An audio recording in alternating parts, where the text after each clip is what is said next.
Yes. Okay.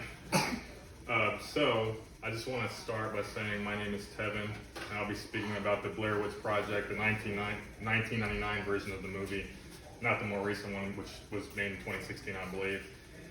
Anyhow, did you know that the Blair Witch only totaled a cost of about $60,000 US, but globally netted about, or profit rather, about $250 million?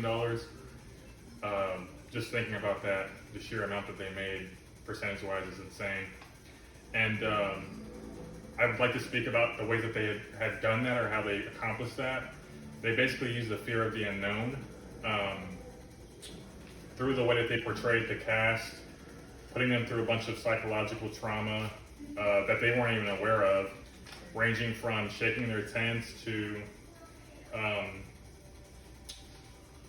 not actually giving them a actual script for dialogue. They just kind of winged it.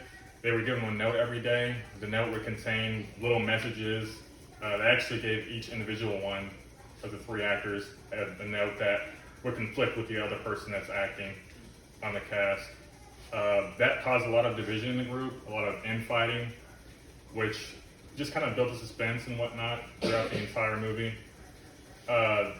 They didn't explicitly show any monsters or any gore, any blood, any dismemberment, anything of that nature. I think that was a good decision because it kind of allowed the audience to imagine or kind of make up their own scenario of what's actually happening in the woods. They also used several forms of symbolism, like the stick figures that they would hang in the trees and the branches in the dark. Those were supposed to be some sort of ward from the witch. But again, we never got to see the witch. The witch never showed her face. She never spoke or anything of that nature. And he still managed to keep suspense and keep it thrilling and keep it, honestly, just terrifying, in my opinion.